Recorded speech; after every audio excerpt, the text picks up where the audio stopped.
Shalom Alejem, ¿cómo están ustedes? Hay un personaje que se llama Rav Belis, que es el encargado de Arajim en Israel.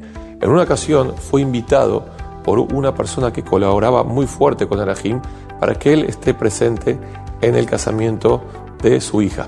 Entonces, por cuanto que era la última hija y él pidió por favor, el Rav Belis accedió y así fue que se quedaron en el casamiento. También se quedaron en la Shabbat Hatán. Cuando fue el Shabbat Hatán, le pidió el papá de la novia al Rab que se quede en Shabbat y le pidió que cuente su historia, cómo él había vuelto en Teshuvah. Entonces él no quiso contar muchas cosas personales, pero lo que sí contó era de que su padre había estado en los campos de concentración. Cuando estaba en los campos de concentración, un día antes que termine la guerra y que se libere el campo, había venido un soldado alemán y le trajo carne taref, le trajo carne chancho, y le dijo: o comes esto o te mato.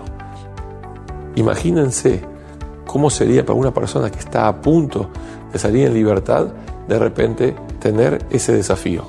El hombre dijo: yo no voy a comer. Y no voy a comer, y así fue que el alemán lo asesinó un día antes de que se liberen los campos de concentración.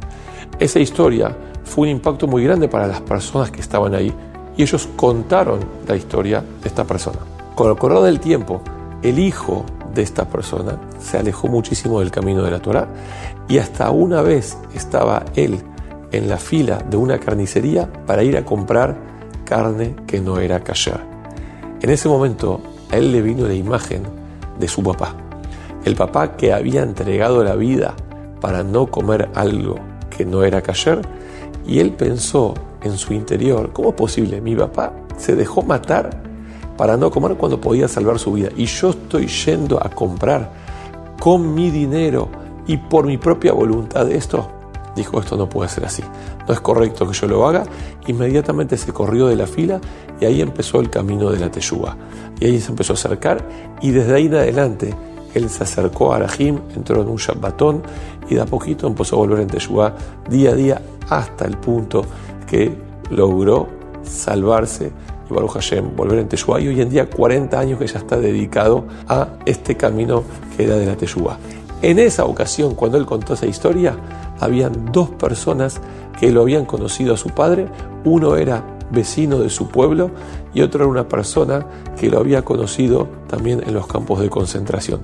Parecía como que había sido mentira, pero se había cerrado un circuito donde la gente se conocían todos con todos. Esto pasa cuando la persona hace las cosas Leshem Shamaim, hace de forma desinteresada, y hace inclusive mucho más que desinteresada, entregando su propia vida para cosas buenas. Después, Borei Olam nunca se queda en deuda con nosotros y después nos devuelve con satisfacciones de la familia. Baruch Adonai Leolam, amén ve amén.